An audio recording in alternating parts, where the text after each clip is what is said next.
What's up mga kuys? It's your Pope Rascal ng balagbag sa lahat ng bagay. Ang hari ng balagbag. Yes, sa araw na to, i-review natin ang kabalbalan ulit ni Tito Mars, aka Omar Bading. Yes. Omar Bading, yes, may kabalbalan na naman po siyang pinagsasabi ngayon. At itatry natin siyang i-debunk. Yes. Kukontra natin yung mga sinasabi niya dahil sa mga sinasabi niyang wala kang matututunan. At masisira lang ang buhay mo. Mabibisit ang araw mo.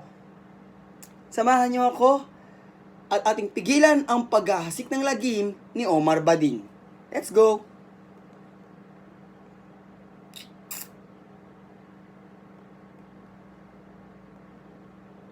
Kahit anong mangyari, wag mong mamahalin yung boyfriend or kahit pa-asawa mo yan ng unconditional. Ang ibig sabihin kasi ng unconditional love, mamahalin mo yung isang tao kahit anong kagaguhan, kahit anong kapestehan, literal na kahit anong gawin yan sa'yo. Murahin ka man, saktan ka man, bastusin ka man, walang hiya. Ay nako, Tito Mars.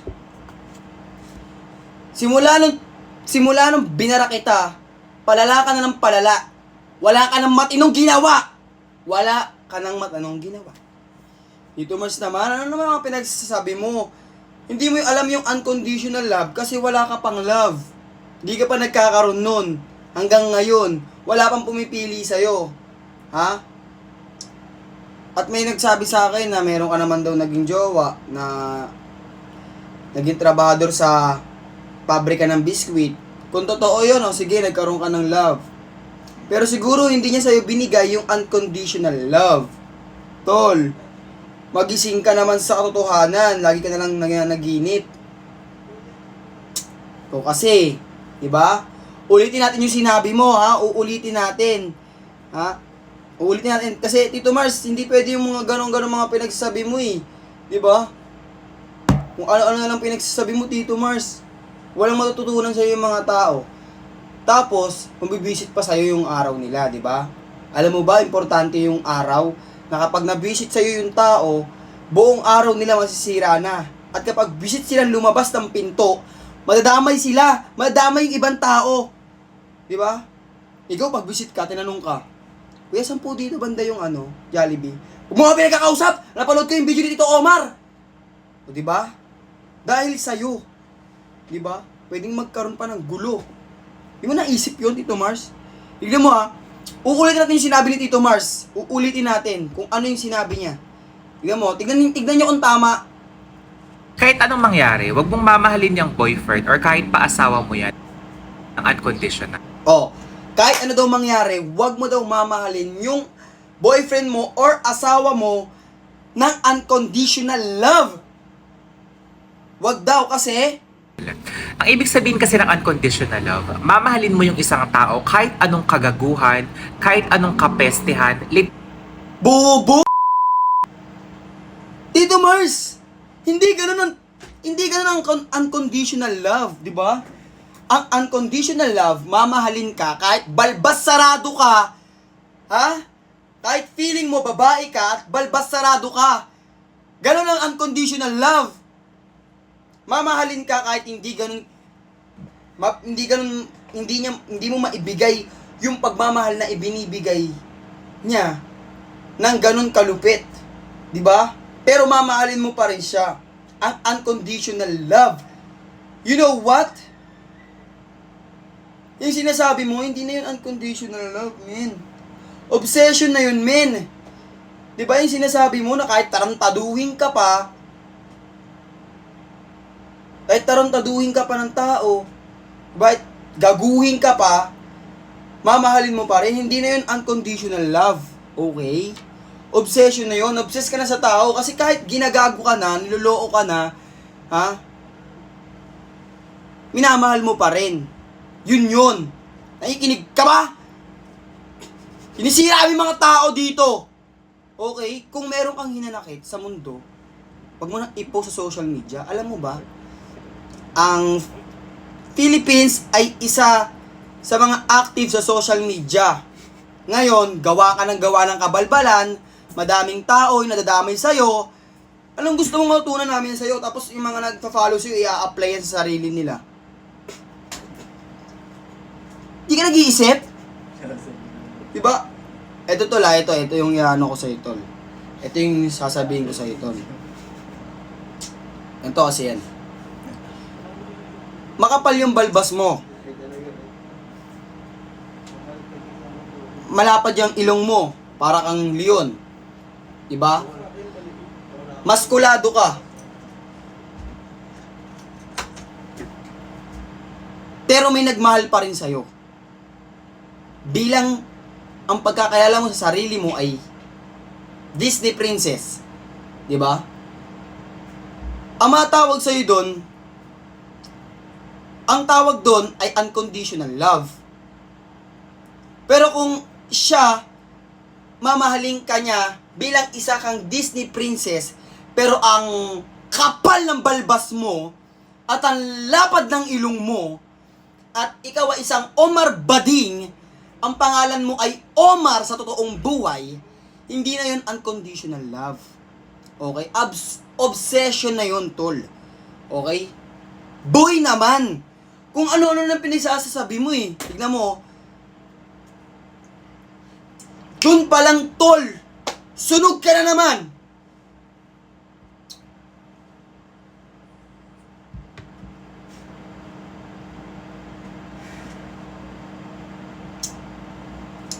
Tuloy natin. Baka meron siya masabi na kahit papaano may masabi siya na matino, maayos, 'di ba? Papupulutan ng aral. Tignan natin. Aral na kahit anong gawin yan sa'yo. Murahin ka man, saktan ka man, bastusin ka man, walang hiyain ka man sa harapan ng mga tao, mamahalin mo pa rin siya. Ayun ang salitang unconditional love. Hindi 'yon ang salitang unconditional love. Para hindi mo kasi alam yung unconditional love kasi hindi mo pa yun nagagawa at wala ka pang minamahal. Tito Mars naman kasi, sinabi ko sa'yo magpaalalaki ka. Kung gusto mo namang matawag ka ng Disney princess, mag-ahit ka. Okay? Mag-hormones ka. Minom ka ng mga pills para magmukha ang Disney princess at para may magmahal sa'yo. Okay? Kasi, sino bang lalaki dyan magmamahal ng balbasarado? Ha? Ako lolokohin ko sarili ko. Ito, example. Ako lolokohin ko ba sarili ko na ikaw Disney princess ka? Hindi. Siguro may schizophrenia na ako nun, tol. Okay, nag-hallucinate na rin siguro ako kasi ang tingin ko sa'yo, Disney princess ka kahit balbasarado ka? Meron bang ganon? Pwede ka maging kawal. Pero Disney princess, ang labo nun, ang lala nun, tol. Saan ka nakakita, Disney princess, tapos ang kapal ng balbas mo? Kung Disney princess ka, tapos yung owner ng Disney, makikita ka at malalaman tong mga video mo, maganda ka, baka makasuhan ka. Kasi, Disney princess ka, hindi mo ba alam yung owner ng Disney,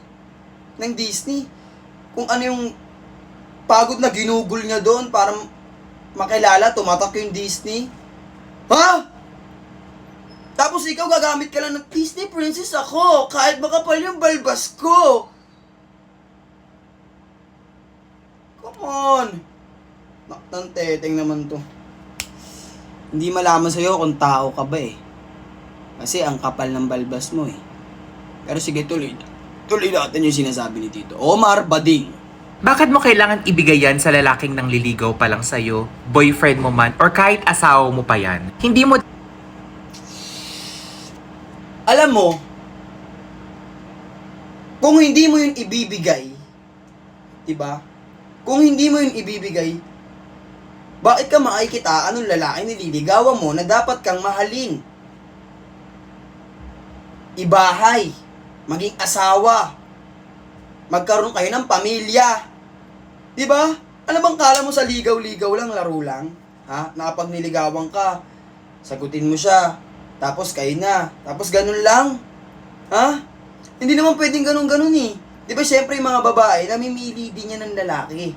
Diba tulad ng ginagawa mo, tinuturuan mo yung mga babae na mamili ng maayos na lalaki. Yung ganun din yung mga lalaki, ganun din kami. Di ba? Kung ikaw ayaw mo sa amin, ayaw mo maging belong sa amin, sige, doon ka na lang sa far away. Di ba? Siyempre kami mga lalaki, namimili din kami.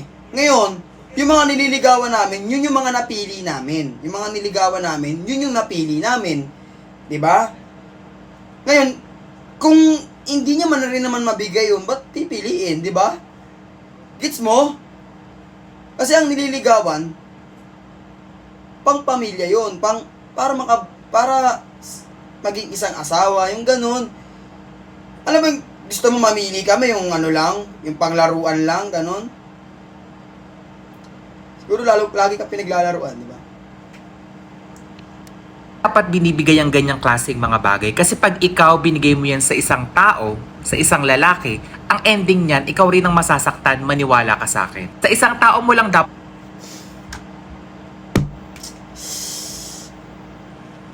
Sa pag-ibig, hindi puro kilig. Okay? Hindi puro kilig ang mararamdaman mo, Tito Omar Bading. Okay? Sa pag-ibig, hindi puro kilig ang mararamdaman mo.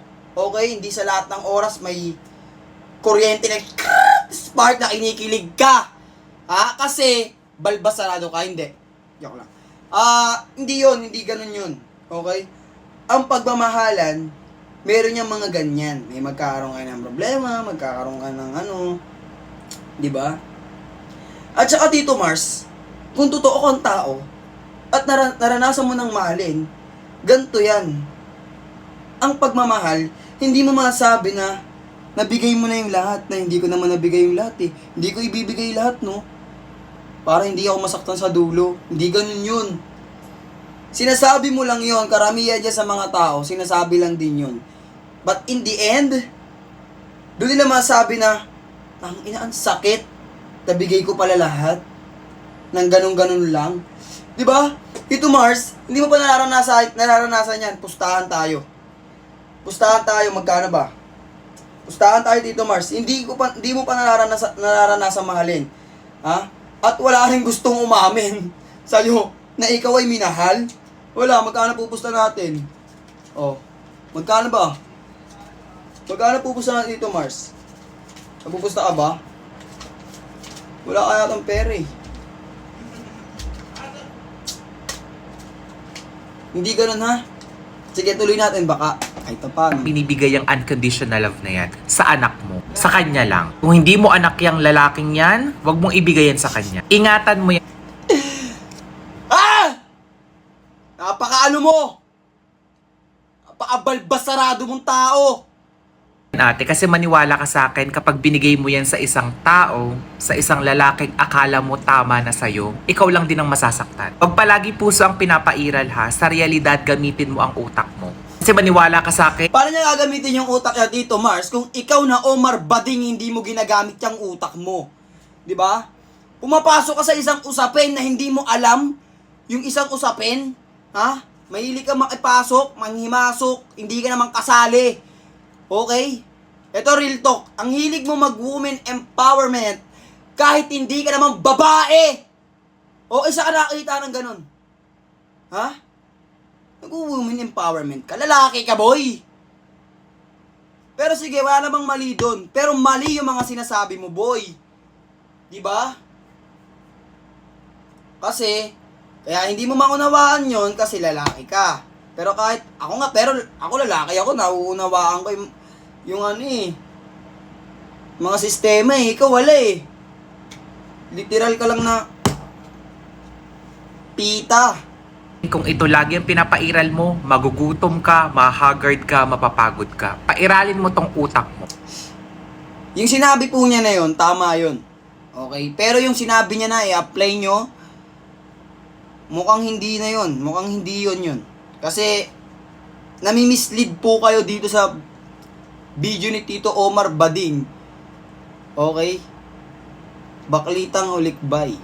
Nang sa ganon, hindi ikaw yung iyak sa isang sulok pag dumating yung araw na naghiwalay kayo, nag-break kayo niyang jowa mo o asawa mo man yan, hindi ka iiyak-iyak sa isang sulok na para kang kawawang kawawa. Habang siya, nandun na siya sa bago niyang jowa, bago niyang asawa, nagpapakasaya. 'Di ba? Gamitin mo to palagi ate, wag to.